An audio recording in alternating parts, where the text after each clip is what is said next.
Screaming Baby. Joining me today is Patricia Canale, who jumped from a completely different career path and then decided to kill it year one as a capper. Patricia, thank you for joining me today. Thank you for having me, Alex. Especially in this field, you do tend to fit the general statistics in terms of like people who end up becoming agents. But it's interesting in that, where a lot of times when I read through those statistics, like, oh, they used to be teachers and nurses and things of that nature. You had a different career path, didn't you? Yes, I did. Yes.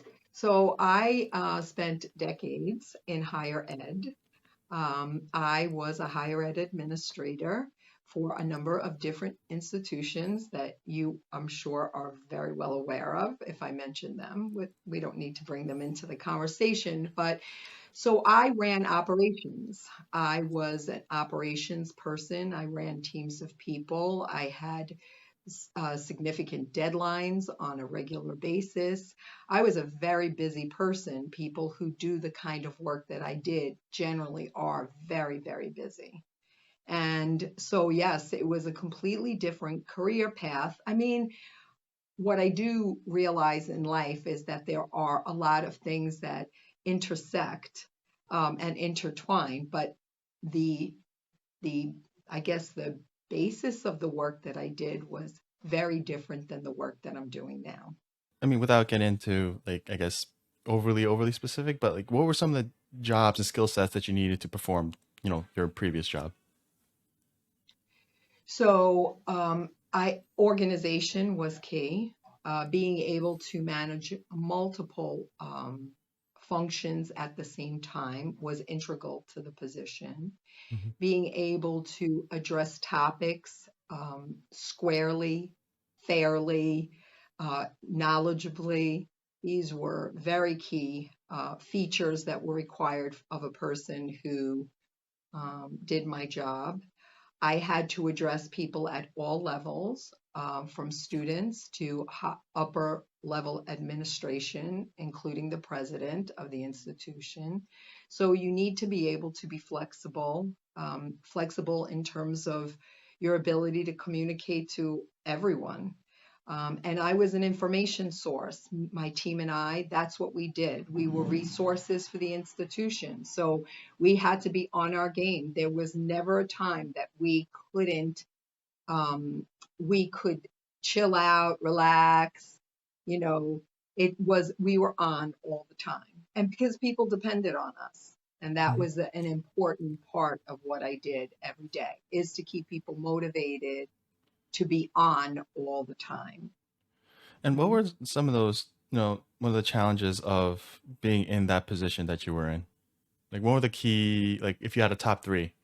That's a very good question. So we were deadline driven, and I was responsible, obviously, for the entire operation.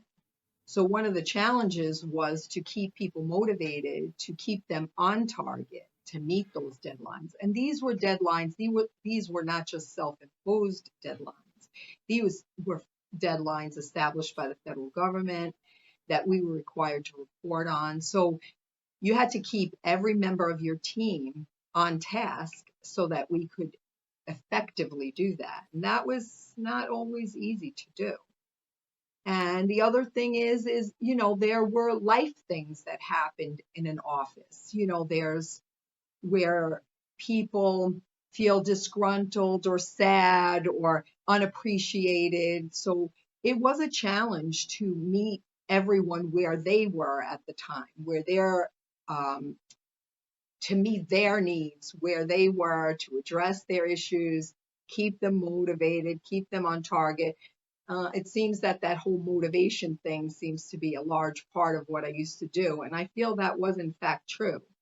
And the other thing is to always be the challenge was to take the time to always be informed about the newest changes that are taking place in your industry. When you're so busy, oftentimes it's hard to do that. And that was a major part of what I did because people came to me for information. And what I said was typically people took that information and counted it as true and accurate information. So that's a lot of pressure to make sure that you address things correctly with current information, all important, and can be a challenge when you're so busy. I growing up in corporate, I mean, for most of it, I was on the bottom rungs of the employee side, and you quickly understand if you're objectively looking at it from both angles, right? Like more than just, oh, my boss is telling me to come in on this other Friday afternoon, right? It's like herding cats, isn't it? Right? Oh yeah, You it know, really is. And great people, don't get me wrong, hardworking, great people. For the most part, that's what my career has shown me. The issue always is that there's a strong divide between, let's say, upper level administration and lower level. hmm And you were, as a an officer of the institution, I was in that middle place where I needed to bridge those two things. hmm I need to soften a lot of what was happening on the upper level to the lower level administrators. And then I needed to be able to articulate what was going on at the lower level to the upper level administration. So there was a lot of managing up, managing down, and trying to keep everyone happy. And, along the way, I kind of discovered that that was really my jam. That's really where I excelled because I understood both sides and I was able to articulate that effectively to both sides of the equation, which was, my staff and the people at that level, and then the upper level administrators, the people that I sat around the boardroom table with, trying to help them to understand what was going on down here and help the people down here understand what was going on up there. I I mean, found that it was a strength of mine through the course of these years. It developed over the course of years. and it's hard to discount that, right? Because there are people who have knack for things, but people who get to upper echelons of places, right? It's very seldom because of just a knack that they had, right? It's you still got to work at it. You still have to refine. You still have to master, right? Absolutely. And so it's interesting to see how people approach these certain things and compared to what levels of excellence they've obtained. Now that you could look back on that career, what were some things that you loved and what some things that you're like, okay, I could do without that. So it's so interesting because life is so different now and then somewhat the same. So the thing that I really, really loved about the work that I did is it was in constant motion, moving, moving, moving. Always. I handled 20 things at one time. People coming at me, phone calls coming, emails coming, text messages. And for some reason, and I think that's probably why I saw some level of success, is because I loved it.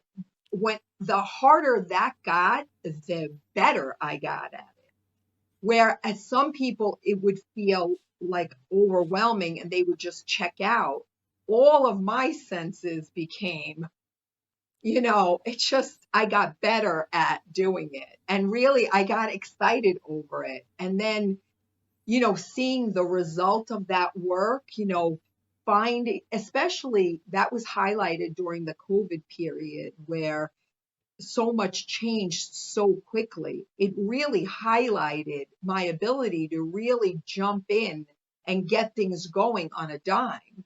And that I felt like that was the dance that I had been waiting for my whole life because all of a sudden I was on my game. I was just, and don't get me wrong, I don't want it to seem that there was never a time where I, stop and shed some tears over, oh my God, I can't believe this is crazy.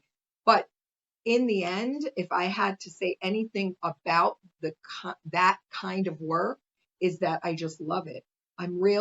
That's where I become my best self when there are challenges and obstacles and somebody is needed to overcome that. And I'm the person that became well known as the person that could do that. And that's what I love. The things that I didn't like about it is, listen, let's face it, working on continuous deadlines, expecting everyone to always be on their game, that was it was big. That's a big challenge. And I'm not sorry that I don't have that anymore to the same degree. I'm not sorry about that. Like, that's the one thing that I feel like, you know what, it's really great not to feel like the pressure that, I have this massive deadline, I have people calling out sick, I have one person when I need five, where, the technology that we need it's not working. That kind of feels good, to that degree. I mean, don't get me wrong. As you ask further questions, I'm sure that I'll be able to tell you how some of those things are still in this industry. But those are the things that I'm happy, or I could say that I'm not doing that right now. Having to be somewhere from, I would start my workday at 4 o'clock in the morning. As soon as my eyes would open, I started with emails, text messages, setting them all up, planning my day, what needs to get done now, what I can wait till later. And by the time I actually got into the office, I was on 100% go mode. And I was on go mode the entire day until I left. And then when I would leave, I would always have an exit meeting, about touching base with my staff or something like that, about how things went that day. So it was constant. So I kind of like a little that flexibility now, that I can plan my day a little bit better I sometimes. I feel like it's like an interesting thing that I've observed in high performing individuals or and people who reach upper limits, right? And there's kind of a bit of, sometimes it's almost self induced situations where they're kind of always putting themselves in chaos, sometimes verbatim of, you want to stop stressing out over a lot of stuff in your life, do harder stuff. And it's kind of like, wait, my life is hard, I get it, but what's important here is the worst thing that's happened to you is the worst thing that's happened to you, right? And Right. so when you frame it into reference of someone who has first world problems as opposed to someone who put themselves through hell, a lot of those issues from the first world problem stuff becomes, it's annoying, but I'm not worrying about that right now, right? I have fires to put out. Having that lens becomes helpful, right? And when I saw you for the first time in the office, like most agents will come in one of two ways, with this almost false sense of like bravado, right? Oh, I'm gonna kill it in this market. I can't wait. You're the millionaire real estate agent. Well, guess what? I'm a top. You look out, and oh crap, what did I do? It's interesting because when I remember when we were in the classroom, bushy tailed, wide eyed. He's like, and it was straight up like, I don't know what the hell I'm doing, but I'm gonna figure it out, right? And that nuanced energy for me. I'm like, oh, this is gonna get interesting. This is going to absolutely get interesting because there's a confidence there, but it's like the confidence is, a, I don't know squat, but you know what? I'm gonna start hunting down answers in a very, like, with a smile on my face. And Right. Right. sometimes those people scare me in the sense of, like, sometimes I feel like it's a mold that like people get stamped on. It's like, oh, another high performer. Boop, let's go, right? Um, and I'm glad I'm So right. funny that I guess what you think of me like in that high performer thing. So, when you're an individual who has done a lot of things, I mean, it's years of work. Obviously, I've been through a lot of things, ups, downs, and everything in between. I feel like a really smart person knows that they don't know everything. I feel like a smart person, and that's what I strive to be, a smart person that knows that I don't know everything, but to be really, really good at the things that I do know and work to get to the things that I don't. I've never been afraid of hard work. As a matter of fact, it seems that I wanted to say, while you were talking about people who create the chaos, I want to say that some people, they chaos finds them. It's like the universe knows to bring chaos to a person that, first of all, thrives on chaos, and second of all, really can make heads from tails from that Hmm. chaos. So it's an interesting thing. And I really love the fact that you're open about what your first impressions were about me, because I find it interesting. I felt so so underwhelming. Like when I walked in, I felt like, oh my God, these people have accomplished so much. Some really young people have accomplished so much. And I just felt like I had done so little compared to so many people. So I felt so underwhelming, like not like, wow, I'm just I'm just this person that has decided to start something completely new and know absolutely nothing. How am I going to make it in this business? You know, Well, but when I'm alone, I say that people have reinvented themselves um, so many times over the course of their lifetime. Why can't that be me? mhm. So, And and this morning when I was thinking about us having this podcast together, I had this epiphany. I thought you might like it. I wanted to share it with you. So I had this epiphany that, I always think, oh my God, life is always throwing me these curveballs, and I've had to reinvent myself so many times. But all of a sudden, it dawned on me that the universe is guiding me. I've always asked for the universe to guide me. The universe is guiding me where it knows that I need to be. It's like it's all about me. It's not about all of these other things that have been happening to me. And I find that such an interesting thing to know about your life, that wow, when you look at it, you're like, wow, this is where the universe wanted me, I guess, to sell real estate and to work with all of you guys. It's such an interesting thing. well, it's definitely been serendipitous for us. I like to fall back on that old saying of, you know, comparison is the thief of joy, right? And by my estimates, you are more of a harsh critic to yourself than anyone else is going to be anyway. Proof is in the pudding, right? You are where you are. You have already surpassed, I'm assuming, the majority of people's expectations, right? If I put your profile and on a piece of paper and said this person is going to become a real estate agent, they're gonna be like, yeah, okay, right? Right. Well, guess what? You're laughing, right? I'm hearing crickets on the other side of that stadium, so I think you're good. You did mention something along the lines of reinventing yourself, and could you kind of brush up on why you decided to kind of give up your old career and make this transition? It was the hand of the universe.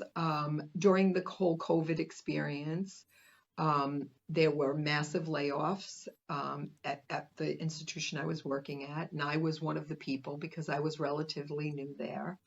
My whole team was disbanded, or I guess rearranged, let's put it that way. And I found myself in a position to make some really big decisions, like where do I go from here? I mean, I thought, that's where I was going to retire from. My career was going to be until the end in higher education. And um, I remembered something very important that my old boss said to me many, many, many, many years ago. He was new to my institution, and he was interviewing all of the employees. And after his interview with me, he said, I would like to know what you're doing here. Why are you doing this job? He said, you should be in Manhattan selling commercial real estate. Now, this was decades ago, decades, but I never forgot that, because how specific is that? You should be in Manhattan selling commercial real estate. It was so specific. Like, what? Little did I know that that was kind of a prophecy for later on in my life. God rest his soul. He's since passed away, and may he rest in peace. But when this time period came, a friend of mine said to me, Pat, you've said this before. And if you remember, uh, Glenn said this to you years ago. Maybe this is the time for you to go get your real estate license. And so I was left with time to do that. And I said, you know what? Maybe now is the time. And I found a Groupon. And I said, well, there's nothing holding me back. So essentially, I decided to do the 75-hour course in 2 weeks. I made it my full-time job because I said, if I'm going to do this, I'm going to do it now. Again, go big or go home. I'm going to do it now, and I'm going to get started as soon as possible.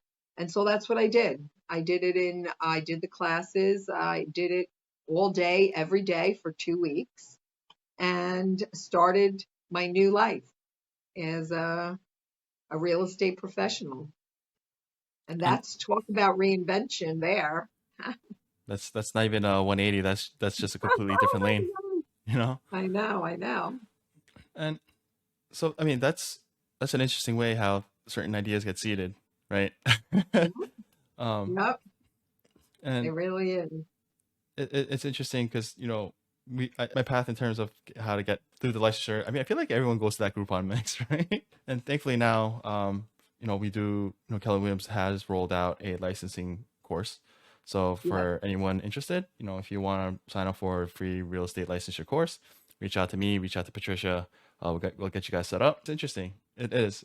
So I'm assuming you came into this new career not knowing much, although I am curious to kind of suss out if you had any preconceived notions. How much has changed in terms of what you realize you didn't know? So, I know that I didn't know a lot, but I didn't know just how much I didn't know. And that, when I started to learn how much I didn't know, that really was really scary. I mean, really, really scary. Because you realize that, especially for someone who knew so much about what they did, right? I was the source, I was a resource. People had a problem, they would come to me for an answer. Now, all of a sudden, I was left with, oh my God, I don't know any of this. And it's really hard for a person like me to be in that position. And I had to really humble myself and say, you have to ask questions. You have to, ask people for help because you're never going to make it otherwise. And my desire to succeed, to be good at this job, superseded any kind of fear that I had about asking for help or asking questions or doing the hard things like, you know, doing a podcast all about me. I was used to speaking to people about the work that I did, but it was about my work. It's not about me. It's not about my life. These are all challenges for me. And 2023, my goal is to meet those challenges and overcome them. So, you know, these are things that how I've started to think now, to change my mindset, to think outside the box that I was in, which was appropriate for where I was, but really not appropriate for this. And there's a lot to unpack there in my mind, right? And Yeah. it's always it's one of those like taglines a lot of people like to tote around sometimes. Oh, you got a fresh start, you got to roll up your sleeves and knuckle down. Great, but for those who come from corporate, it's like the easiest comparison is: would you quit your job if you're senior management executive, right? Would you quit your job to go to another industry and start back as a junior analyst? Most of them look at you like, no, I got bills to pay. Exactly. Absolutely not. Right. Absolutely not. Right. And for, right or wrong, a lot of us tie our identities to our jobs, our positions, right? Because this is for us. 100%, Alex. That's very astute of you. 100%. My identity was 100% attached to my former self, my former Mhm. role. 100%. And in my mind, for you, it's an interesting quirk of those who, it gets me back in my college days. There was a dude who his dad was wealthy. His dad was wealthy. Son grew up privileged, and son wanted something like $10 million or some figure like that. And he's like, Dad, I need you to see this investment so I can start my company. He goes, tell you what, why don't you work with me for about 5, 10 years, right, depending. And I mean, I forgot the specifics of the negotiation, but he's like, look, work for me for 5 years, right, and you'll get your $10 million. Right, I could do that. Throughout the 10 years, he goes to training, right, and goes to all the business meetings, meets all the partners and stuff like that. 5 years rolls around, like, Dad, $10 million, let's go. He goes, you already got it. He goes, what are you talking about? And he goes, did I not sit you down with all my business meetings, all my business partners, all my network? So if you can't make your $10 million, you haven't learned a thing, right? And that $10 million Wow. that I would have given you means nothing because you would have lost it anyway. Obviously, the son gets really upset. He goes, well, screw you. I don't need you. Da da da. 5 years later, son makes something like $100 million and he's off to the races. And the reason why I get into that point is oftentimes you see those who have done very well for themselves. I mean, you're talking about the upper echelons. It's not so much about their identity in that position they've obtained. It's their identity in the things that they can do. And so it's very interesting that you are a case study in that respect, right? Yeah, is it a different skill set? In ways, yes, right. I would argue that there's a lot of transfer. Is it a different Yeah. industry? Absolutely, right. But in terms of if you want to look in terms, we're so used to hierarchies, right? And the hierarchy of things, in some ways, are you bottom rung? Yeah, you just started out, you don't know squat, and you don't have a team, you don't have anything. You have the network that you've grown to accumulate throughout the course of your life, right? And hopefully enough skill sets that you've accumulated through those years to be a reasonable thinking human being, right? Right. In Right. your particular case, clearly that was you had those in spades, plus you got dividends to give out as well, right? And this is why I think bumping into new agents is kind of astonishing, right? Because you get to see that sink or swim, and you're swimming, you're skiing, you're flying. I mean, you're doing it all, which huge kudos, right? And any other agent Very that good. is looking for somewhere to start, um, sorry, Patricia, but reach out to her and pick her brain because if you don't, you are missing out on a Oh, massive mhm. opportunity.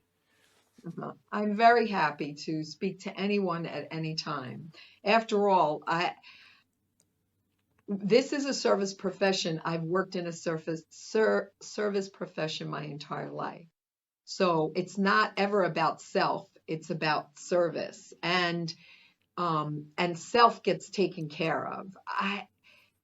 It's so funny. Had COVID not happened, had that experience not happened, I never would have traded a secure, well paying job for for parts unknown, completely unknown. And that is a struggle. I know new agents are struggle with that. I was speaking with a new agent yesterday. What are your tips and tricks? I said, to be honest with you, I think what you said is true, Alex. It's not the identity that we have, or I thought in my life was attached to the work I did, was really, that's not the case. It's the identity to surrounding what I know, what I bring to the table.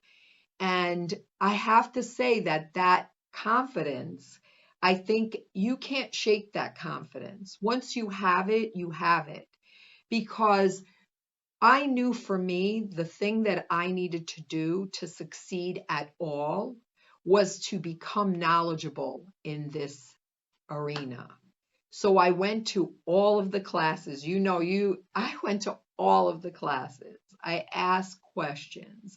I spoke to other agents. I surrounded myself in real estate talk. Wherever I was, with whomever I'm with, it always comes back to real estate because I recognize that for me to get to that place where I was, where I'm a resource, a source of information, of help, to be helpful, I needed to have that. And I realized that with even just a little bit of that, I speak confidently about it because I know what I know. And so I feel like when you're talking with prospective clients or when you're working with clients, they don't know a lot about what's happening with their transactions. So when you bring that level of confidence to the table and they feel they can trust you about it, I feel like that's it in a nutshell.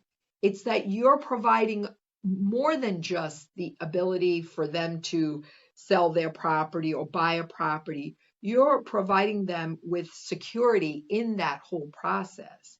And that means a lot to people, and that skill, that transferable skill about of being able to speak to all levels of people who are highly knowledgeable, people who know nothing about it. That's a transferable skill that most of us who have worked at all in our lives can bring to this business also. And once we hone that, I think that's a really key factor. I think it's a key factor. And that's 1000% agreeable. Um, but you did touch on something, a couple things, right? A, when you first started this, you didn't know diddly, right? Secondly, you did what it took to find answers, right? Essentially, if I were to paraphrase. Uh, but what were, say, your top three? Well, not, it doesn't have to be top three, but what were some of the top resources that you used to at least start gathering information and knowledge and wisdom? Because there are going to be a lot of agents who don't So know. the classes that the calendar was a daily thing. So I took the KW calendar and every day I went to whatever they offered. I had no clients, right? I mean, I just started. So what do I need to do? I need to make sure that I use that time wisely. I'm at work. I need to work. So part of the work was become informed on the subject that I need to be an expert in. So I did that. I went to all the classes and I spoke with our experts, people here that are people that know things, people that could answer questions that I had about what's happening in the market. Or the thing about it is that especially I don't know what it's like to be a seasoned agent. So you'll have to ask me that when I am.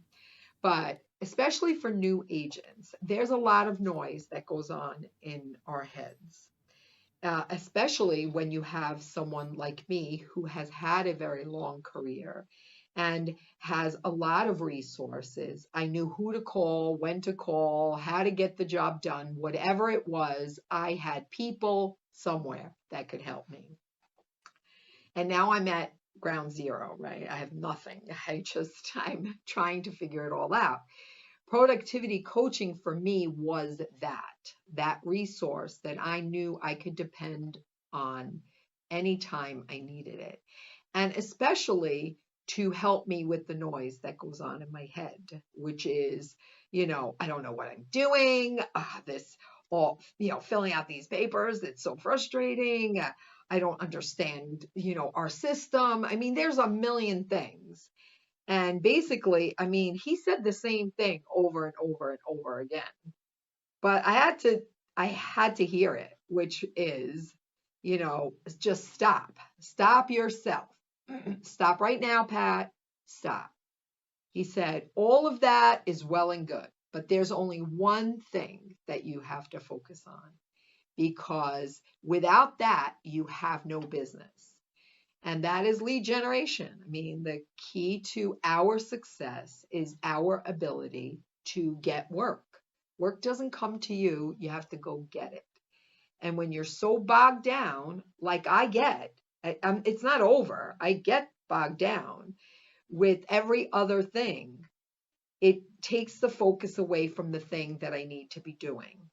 And for a lot of new agents, that's a very true statement also because it feels really, first of all, it's a very awkward thing to do.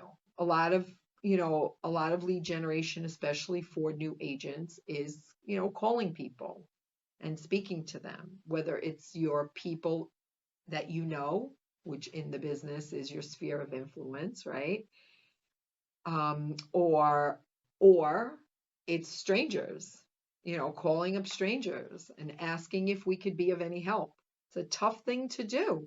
Why? I don't know why it's tough, because it's not hard, but it's a tough thing to do. And we struggle with it. New agents struggle with it, especially new agents. There are agents that are seasoned that struggle with it also. So for me, productivity coaching was a very key component.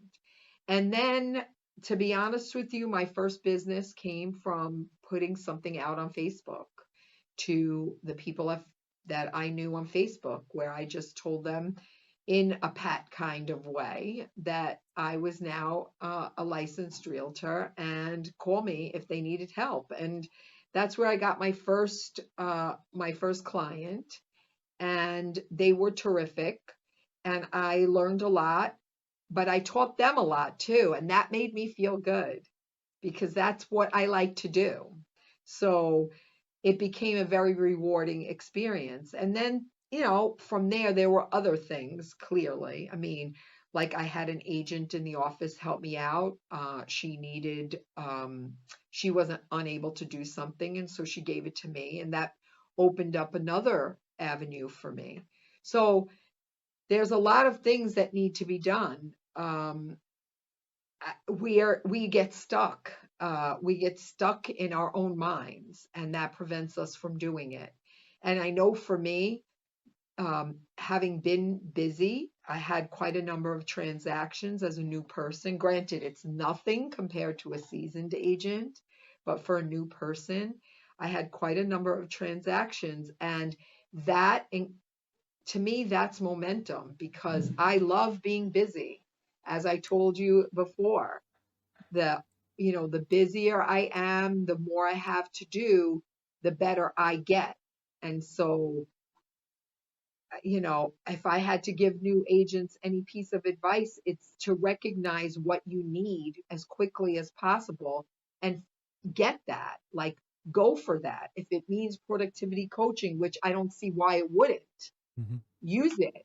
Like, I spoke to a couple of new agents yesterday, and I told them that. I said, to me, that was a critical thing. I don't know why people don't utilize it more. And I felt like, but when you're there, make use of it. Ask questions, pay attention, think of scenarios, try to find, what are you afraid of, and try to articulate that so you can overcome that during that time period. Make your money work for you is basically what my point is. So, And it's interesting when you look at the divide, right? And I think a lot of people don't realize, but even or especially our high level performers, right? And we're talking, including our millionaire agent, they're always in coaching. They're always in coaching. They have their own coaches and they get mentors, right? And I think a lot of people forget that. Even outside of real estate, what I've realized is those who are in the C suite or people who yeah, are, in yes, the hundreds of millions, they're like, oh yeah, I yep, gotta go talk to my mentor. Let me touch base with yeah, my coach. You? yeah, They're like, yeah, yeah, dude. Like, yeah, if anything, it becomes more critical because it's different when you're on bottom level and you make 100% gain, right? But at the upper echelons, that 1-2% can make a world of difference. And you yes, scrape and claw, and it's an investment, right? So what is the investment that you're willing to make in yourself, right? Because in the arena of business, you could argue that you are one of your greatest assets, right? And I would argue the second one, right, is the people, right? So for me, a lot of people will get that little twisted. Oh, think about yourself only. No, no, no. Work on yourself. How can you be a better, resource to provide value for the people around you, so that the people around you are solid, strong individuals who will catapult you to the next level, right? And if you are I'm sorry, like this is gonna hurt some feelings, but if you are the North Star in your group and there's no one above you, there are problems. There are problems, mhm. right? So outside that aside, um, it looks like you've done a lot in terms of dealing with some of the initial struggles that, especially most common beginner agents do, and it's like you kind of just took the words out of my mouth in terms of the questions I ask and how to go through those Sorry. hurdles.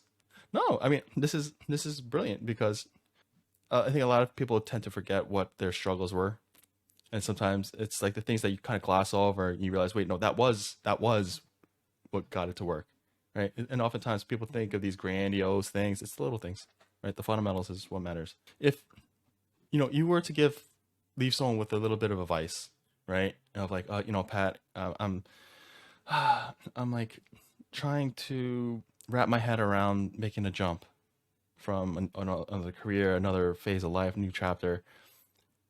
What would be some bits of wisdom that you would impart on them when, on how to make the jump and succeed in that arena?